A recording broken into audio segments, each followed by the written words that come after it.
자, 우리 지금 풀었던 문제 시험 본 거 풀이 한번 해봅시다. 채점 한번 꼭 해보시길 바라고요. 여러분들 그대적으로. 자, 1번부터 보게 되면 1번은 뭐에 대한 얘기였어요? 1번은 관성에 대한 얘기였지, 그지? 관성이 뭐라 그랬지? 물체가 처음에 운동 상태를 유지하려는 성질. 처음에 운동 상태를 유지하는 성질이라고 했고, 크게 정지관성과 운동관성이 있다고 했어요. 물체가 움직이지 않아도 관성이 있다. 움직이지 않을 때 관성은 뭐라 그러겠어? 당연히 정지관성이라고 하겠지. 그지? 관성이라고 하는 건 질량이 클수록 더 큰 값을 갖고 있는 그걸 물리량이라고 했으니까 기억 맞는 말이고, 니은 방금 얘기했듯이 질량이 클수록 관성이 크다. 니은도 맞았고, 관성의 법칙은 물체 작용하는 알짜 힘이 0일 때, 거기 알짜 힘이 0일 때라는 말 꼭 기억해.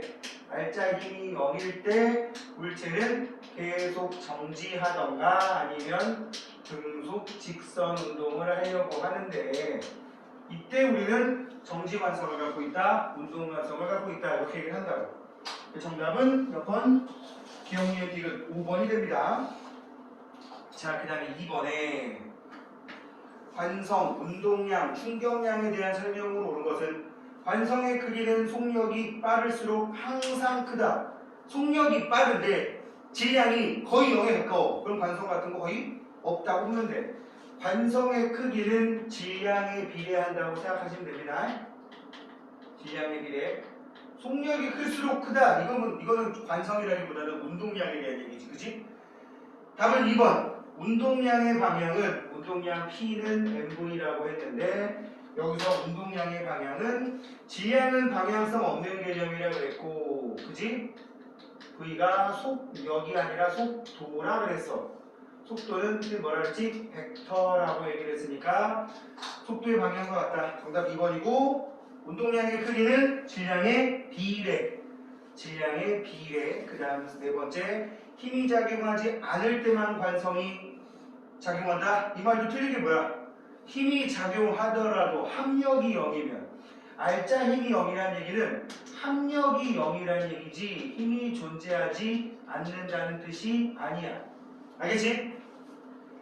정답은 2번이고요. 충돌할 때, 자, 이건 이제 충격량에 관련된 식인데, 충격량 I는 F 곱하기 델타 T라고 했으니까, 충돌할 때 작용하는 힘이 클수록, 힘이 작용하는 시간이 길수록이지, F가 클수록, T가 클수록 충격량 I도 커진다. 이렇게 되어야겠죠? 답은 2번이고, 3에서 4번. 이 그래프에 힘과 시간 그래프라고 쌤이 읽을 때는 Y축부터 기다렸지? 그지? 힘과 시간 그래프라고 얘기를 하고요. 이렇게 정지해 있던 같은 물체의 가나와 같은 방식으로 각각 충격이 가해졌다. 가의 넓이가 S1이고 나의 넓이가 S2인데 문제에 뭐라고 되어 있냐면 이 면적 두 개가 같다고 되어 있다는 얘기는 힘과 시간 그래프 아래 넓이가 같다는 얘기가 되는 거고, 이 넓이가 뭘 의미한다 그랬지? 충격량을 의미한다 그랬어. 그죠? 충격량 I는 F 곱하기 델타 T랬어. S1하고 S2하고 누가 시간이 더 길죠? S2가 T가 크기 때문에 F 값은 작을 거라고. 그죠? 이 F를 우리 뭐라고 한다? 충격력이라고 부른다. 그지? 그래서 문제를 보자고요. 충격 후에 속도는 나가 가보다, 나보다 가가 더 빠르다. 지금 같은 물체라고 했으니까 질량이 같은 물체라고 보면 됩니다. 지금 이 문제 포인트는, 3번 문제 포인트는 충격량이 같다 라는 말의 의미가 생긴 운동량이 같다. 생긴 운동량이 같으면 당연히 운동량은 m 곱하기 v인데, 같은 물체에다가 같은 충격을 가했으니까 v 값도 똑같겠지. 그지? 속도는 같다라고 해야겠고, 충돌하는 시간은 나가 더 길다. 이건 그래프에 나와 있으니까 보면 되겠고요. 이게 맞았고, 가와 나에서 물체에 가해진 충격량은 같다. 정답은 니은과 디귿. 몇 번? 4번이 되겠지. 그 다음에 4번. 위 그래프와 관련하여 충격량에 대한 설명. 물체가 받는 힘은, 지금 이거 기억 같은 경우는 어떻게 해석하면 돼? T가 S2가 크다. 하지만 F 곱하기 델타 T 값은 동일하단 말이지. T가 커버리면 F는 줄 수밖에 없죠. 그지? 따라서 물체가 받는 힘은 나보다 가가 더 크다. F 가와 F 나 중에서는 당연히 가가 더 크다. T 가와 T 나 중에서 T가 얘가 더 크다면 F는 얘가 클 수밖에 없지. 그지? 자, 그래서 기억 맞았고, 충격 완화 장치. 여기다 써볼게. 충격 완화 장치라는 게 뭐 어떤 물체에 힘을 줬을 때 충격을 완화시킨다는 얘기는 충격력을 감소시킨다는 얘기입니까? 시간을 감소시킨다는 얘기입니까? 시간을 감소시키는 게 아니라 충격력을 감소시키는 거지. 충격이라는 것 자체가 일종의 폴스니까. 폴스가 뭐야? 힘. 따라서 니은 시간을 늘리는, 시간이 감소가 아니라 시간을 증가시켜야 되는 거니까 시간 증가돼서 충격력이 감소하는 누구? S2와 비슷하겠지. 그지? 응? S2가 T가 크니까. 대포를 발사하는 경우, 자 또 볼게. I는 FT라 그랬는데 포신이 길수록, T가 길수록 화약에 의한 폭발력 F는 동일한 상태에서 T가 길어지면 I 값 자체가 커진다. 그래서 생긴 운동량도 커진다라고 보게 되면 디귿도 맞겠지. 정답은 기억, 니은, 디귿. 5번이 되겠고, 정답 5번. 답은 이제 그냥 5번. 질량이 몇 킬로그램이래요? 1000kg이래요. 0초에 4m/s, 즉 V0가 4m/s였다는 얘기야. 그지? 4초 후에 T가 4초가 지났을 때, 그러니까 4초일 때의 속도가 몇이라고 되어 있어요? 24m/s라고 되어 있습니다. 중력가속도 9.8이라고 되어 있고요. 응? 이 5번 문제에 지금 중력의 크기를 구하라는 얘기는 무게를 구하라는 얘기야. 무게라는 건 질량 곱하기 중력가속도 G니까 1000kg 곱하기 9.8m/s 제곱하면 9800N이 되겠지? 응? 그냥 이거에 대한 얘기였고요.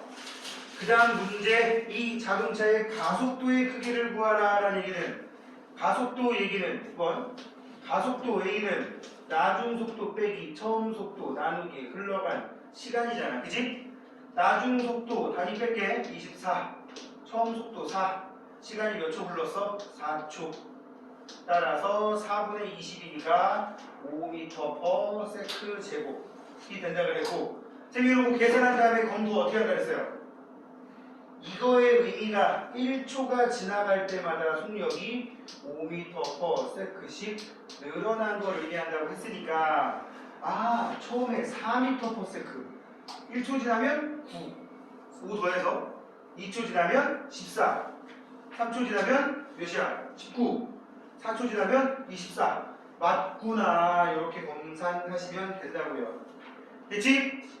그 다음에 이제 7번. 2초가 지났을 때 2초 때 가속도가 요거였으니까 2초 때 속도가 몇이야? 2초면은 1초당 50 늘어서 10이 되겠지. 10이 늘었겠지. 처음 값이 4니까 4 더하기 10, 그래서 14m/s일 거라고. 그지? 질량이 몇 킬로그램?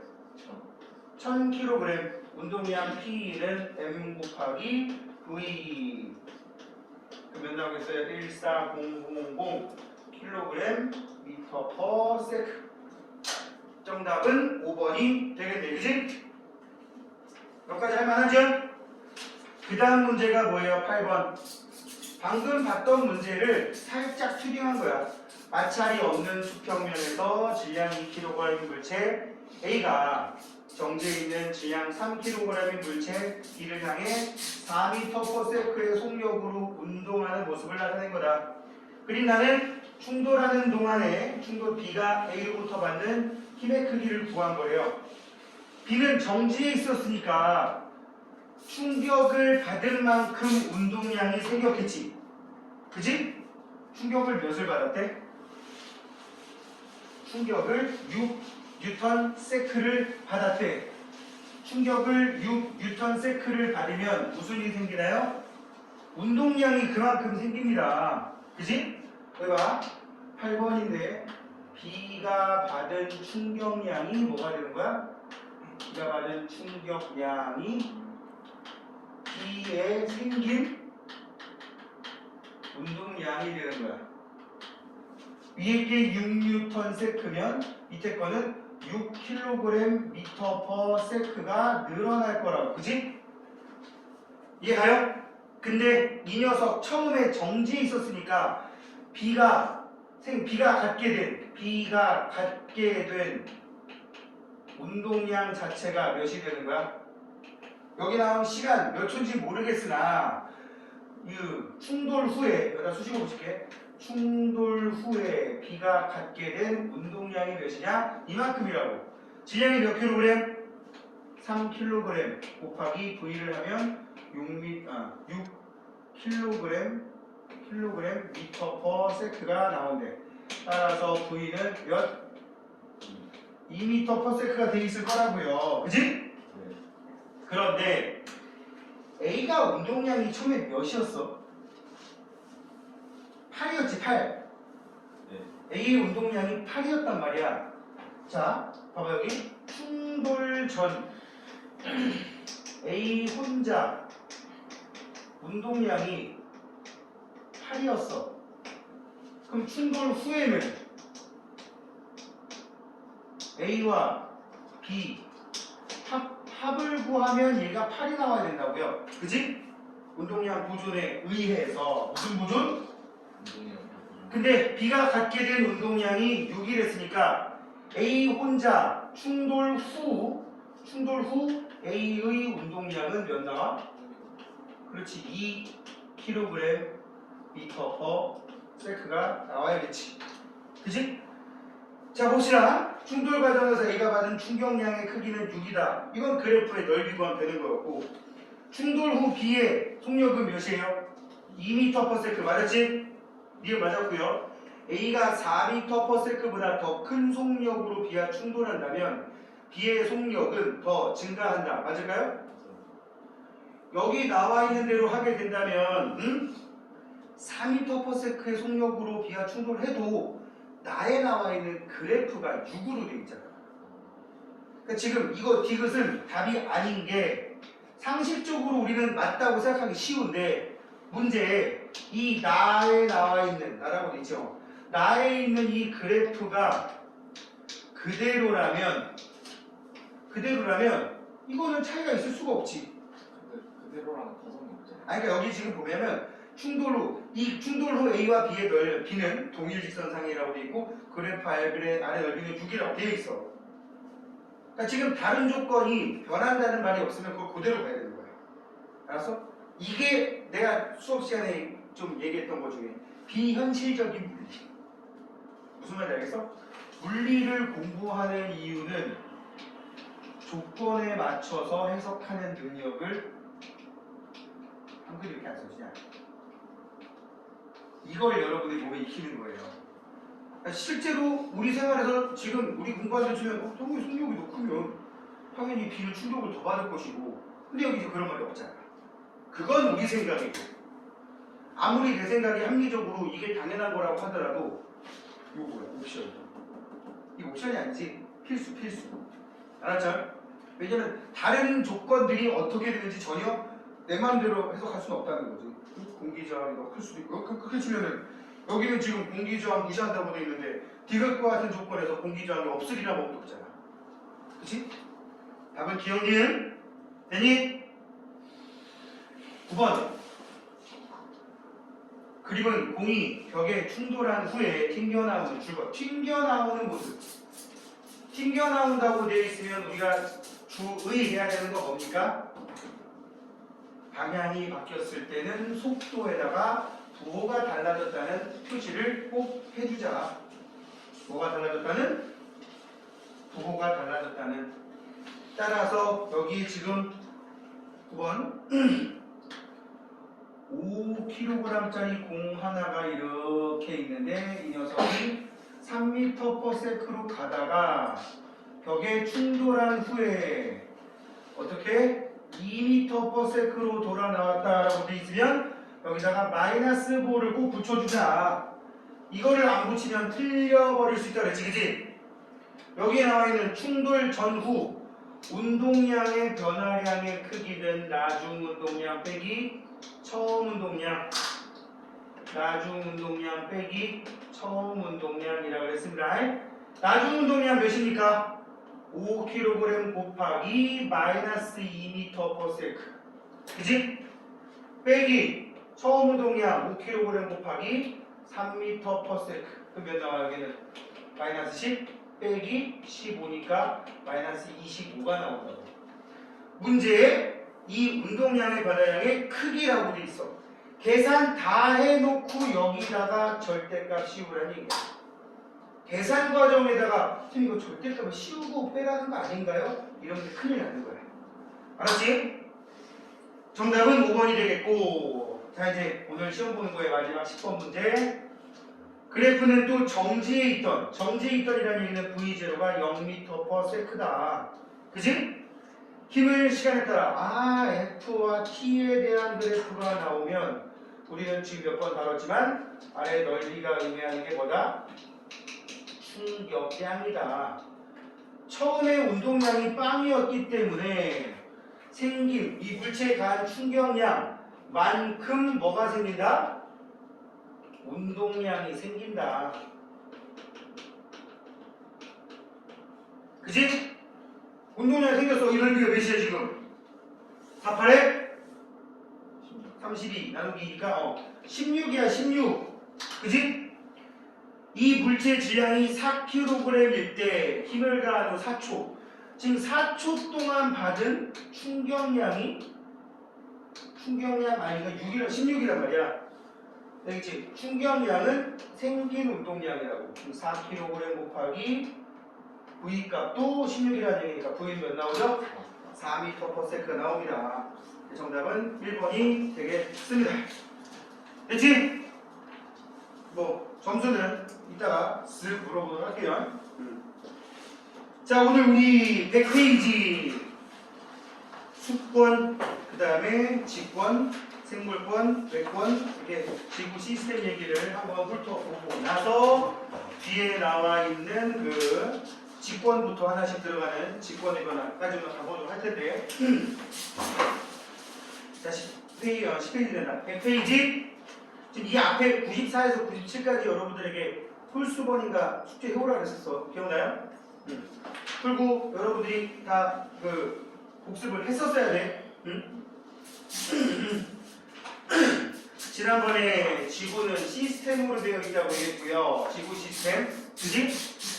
직권, 기권, 수권, 생물권, 그 다음에 외권까지. 근데 우리가 외권은 별로 다룰 게 없기 때문에 외권에 대한 얘기는 별로 깊이 있게 얘기하지 않을 겁니다.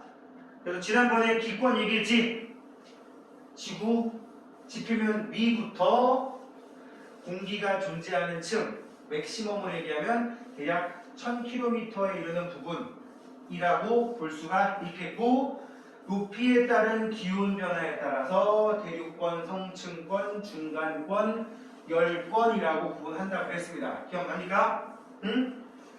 한 가지 더 팁을 드리면 지구 탄생 이후 46억 년이라는 시간이 흘러갔는데 그 46억 년 동안 계속 그렇게 4개의 권역으로 되어있던 게 아니라 지구 탄생 이후에 대기권에 오존층이라는 게 형성된 게 약 4억 년 전쯤 된단 말이야.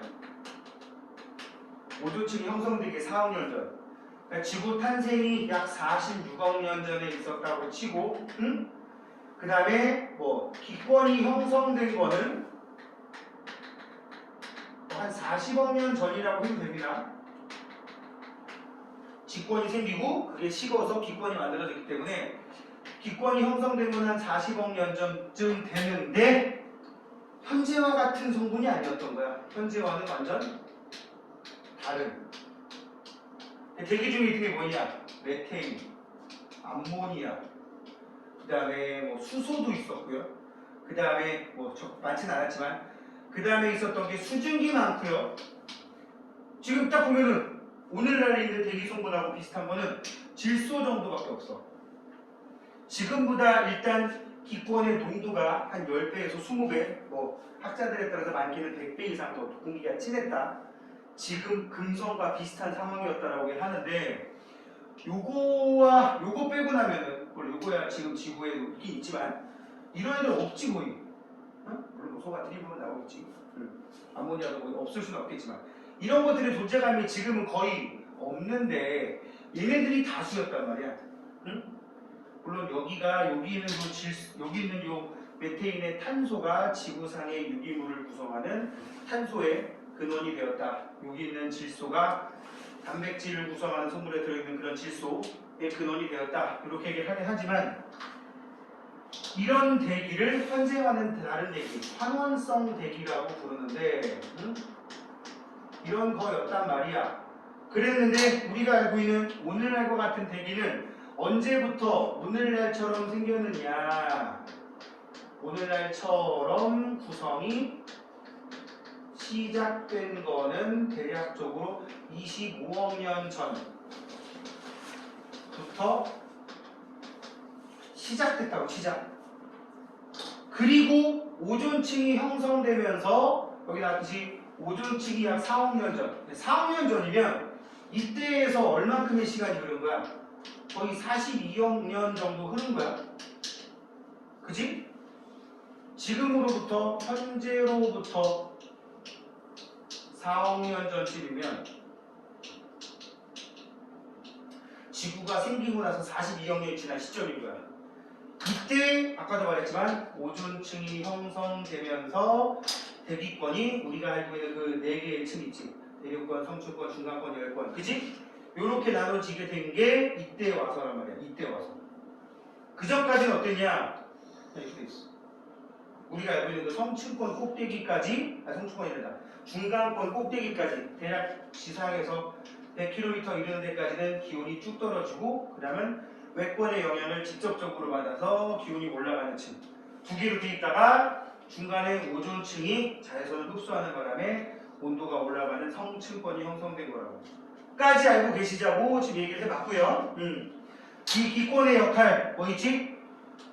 요것만 봐도 알겠지만 뭔가 지구상의 생물체를 보호하는 역할을 한단 말이지. 그지? 뭐 호흡과 광합성과 호흡에 필요한 그런 기체를 공급하기도 하지만 이런 것처럼 자외선을 차단해주는 또 어느 정도 밀도가 있는 공기층이 현재는 제일 많은 게 질소, 그 다음 산소, 아르곤, 이산화탄소로 되어 있는데 밀도가 제법 있는 이런 공기층이 뭐 외계에서부터 외권으로부터 유입되는 일종의 불순물들 이런 것들을 좀 필터링해 주는 역할을 한다는 얘기죠.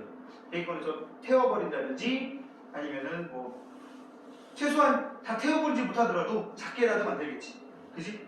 선생님은 예전에 한번 천물 한 바퀴 돌 때 지나가는 말 했던 말 중에 있는데 내가 고층 아파트 옥상에 가면 지금도 운석 조금조금 떨어진다는 얘기 했죠. 한 25층, 30층, 막 40층짜리 아파트 옥상에 가가지고 자석으로 저 옥상 바닥을 쫙 훑으면 붙는 거 엄청 많단 말이야. 금속성 물질은 아무리 바람이 세게 불어도 지상 3, 40층 높이 아파트 옥상까지 지면에서 불어서 거기까지 올라가기 힘들어. 밀도 측면에서. 얘들 거의 다 어디서 떨어진 거냐? 위에서 떨어진 거야. 그래서 운석이야. 이만한 운석, 뭐 콘드라이트 같은 운석보다 운석하고 걔들 차이는 뭐야? 사이즈도 작지. 이것도 안 되지. 그치? 이만하면 이게 부르는 게 값인 경우도 있더라고. 성분에 따라서.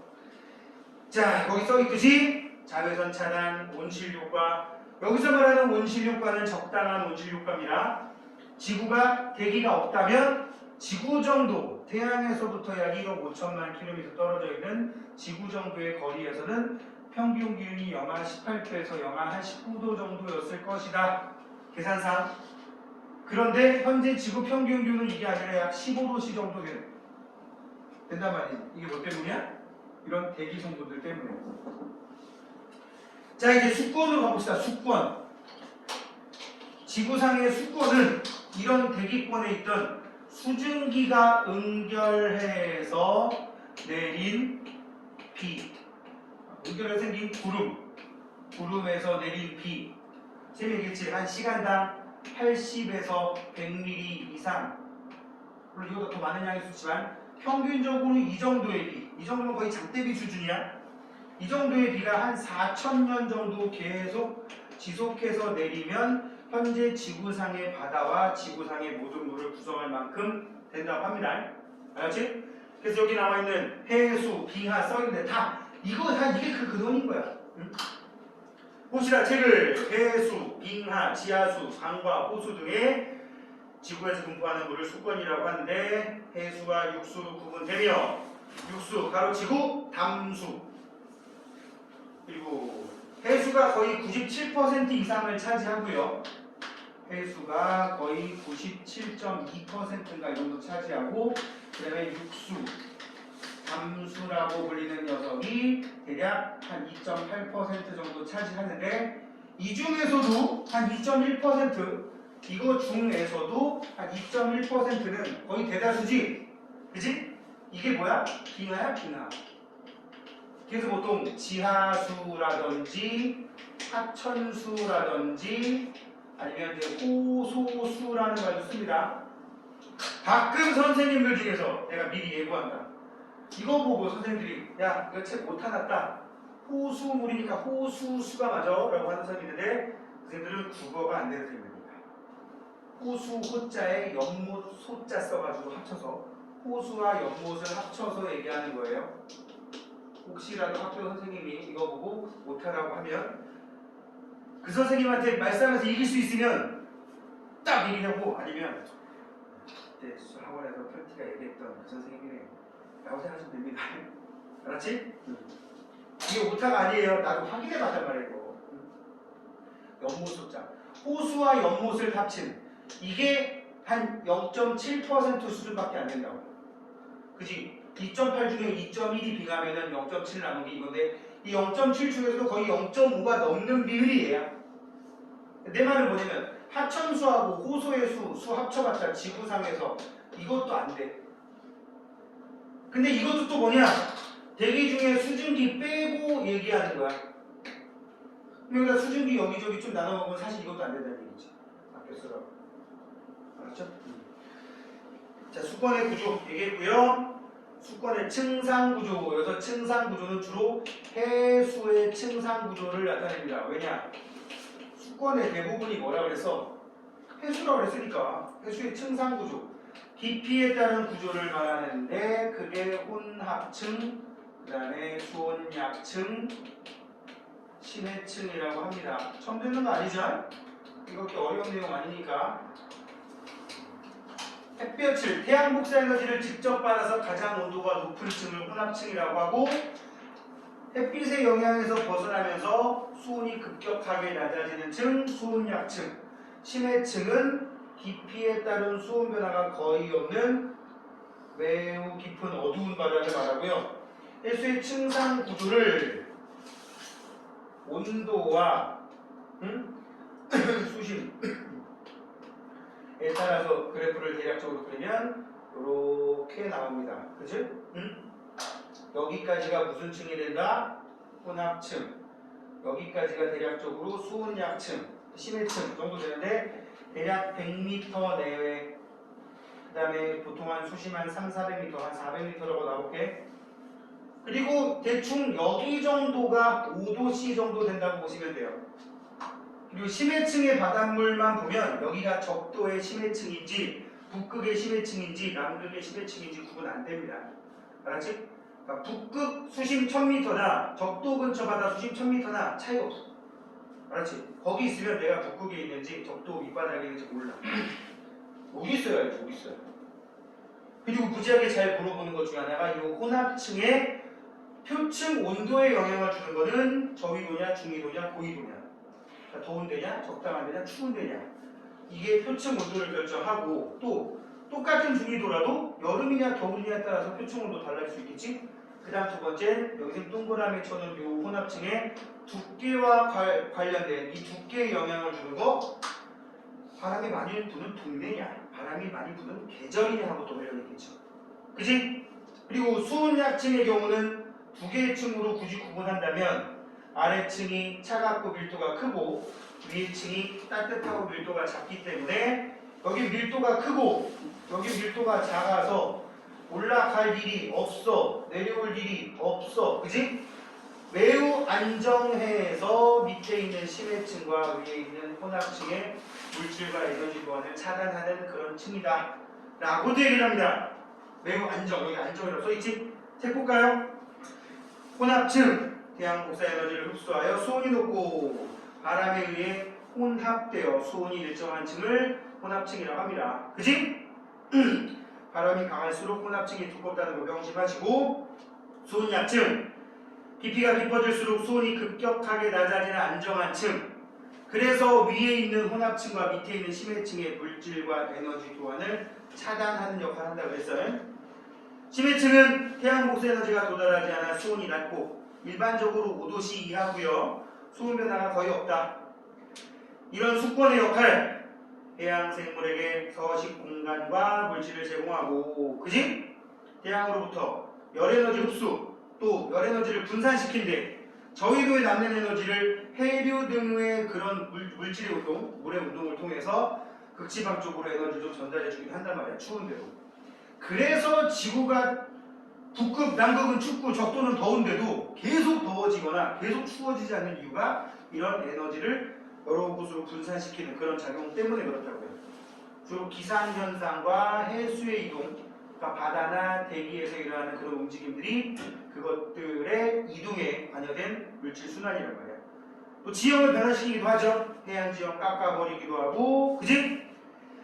자, 이제 직권. 암석과 퇴양으로 이루어진 지구의 겉부분과 지구 내부 전체라고 되어 있고요. 아주 기본적인 내용. 지각, 멘틀, 외핵, 대핵 얘기하는 거지. 또 직권 얘기는 바로 뒷강에서 되게 자세하게 들어가니까 여기서는 그냥 살짝 언급만 할게요. 뭐라고 되어 있어요? 지각, 멘틀, 외핵, 대핵으로 구분되어 있고, 이렇게 층상 구조가 나타난다는 거는 알려진 지가 한 100여 년 정도밖에 안 됩니다. 응? 지진파라는 거를 분석을 통해서 100년도 안 되네. 한 70년? 지진파라는 거 분석을 통해서 지구 내부로 지진파를 쐈더니 지진파라는 녀석의 속도가 지하 한 3-40km, 물론 깊은 곳은 한 70km, 그리고 지하 약 2,900km, 그리고 지하 약 5,100km 지점에서 지진파의 속도가 되게 불규칙하게 변화가 생기더라. 그래서 그곳을 우리는 지진파의 불연속면, 들어봤지? 이라고 명칭을 붙이고, 그 경계면을 기준으로 밀도도 많이 달라지고 성분도 달라지고 심지어 물질의 상태도 달라지는 경우도 있구나.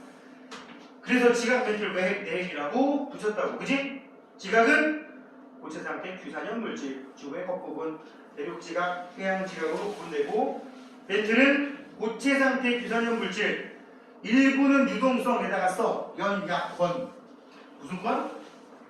유동성이 있는 지구 내부에 있는 부분을 연약권이라고 부르고, 얼마큼? 약 100에서부터 한 400km에 이르는 그 부분이 유동성 있는 연약권에 해당되게 됩니다. 알았습니까? 자, 그 다음에 전체 부피의 80% 차지한다. 그 다음에 외핵, 액체 상태의 철과 니켈, 대류에 의해서 지구 자기장이 형성된다. 외핵의 경우는 액체라는 걸 어떻게 알아냈다? 지진파 중에 무슨 파가? S파가 전달되지 못하더라. 그리고 기억하시고요. 지진파의 S파는 고체만 전달되는 애라서 전달이 안 되더라라는 걸 통해서 알아냈고, 그 다음에 내핵이라고 하는 부분은 지하 5,100km에서부터 지구 중심까지 해당하는 부분이고, 주로 고체, 철과 니켈이 주성분이다. 이 외핵에서 일어나는 대류 때문에 대류로 인해서 이 내핵으로 되어 있는 고체 부분에서 전류가 발생을 하게 되고 이 전류의 발생에 의해서 만들어진 지구는 거대한 뭐다? 전자석이다. 그래서 전류에 의한 자기장을 갖고 있는 거기 때문에 세기도 조금씩 달라질 수도 있고 심지어 불규칙적이긴 하지만 북극과 남극의 극성이 바뀌는 일도 생겨요. 우리는 당연히 나침반 N극이 북쪽 가리킨다고 생각하는데 과거에 수십 번 동안 지구는 나침반 N극이 과거에 있었다면 N극이 남극을 가리키는 경우도 옛날에 엄청나게 많았어. 뭐 굳이 얘기하면 지금처럼 N극이 북쪽 가리킬 때를 정자극기, 반대일 때는 역자극기. 그러니까 뭐냐면 이런 거지. 외핵의 대류가 이렇게 일어나고 있다가 언젠가부터 이렇게 일어나는 거 갑자기. 이게 한 달 만에 바뀌어버린대. 시작이 돼버리면. 언제 시작될지는 모르지. 알겠지? 이런 지구론의 역할. 생물이 살아가는 데 필요한 공간과 물질을 공급하고 화산활동에 의한 기후변화, 수권의 염류의 근원 물질을 공급한다 라는 그런 역할이 있다는 점 생각을 하시고 잠시 쉬었다가 생물권 들어가 보도록 하겠습니다.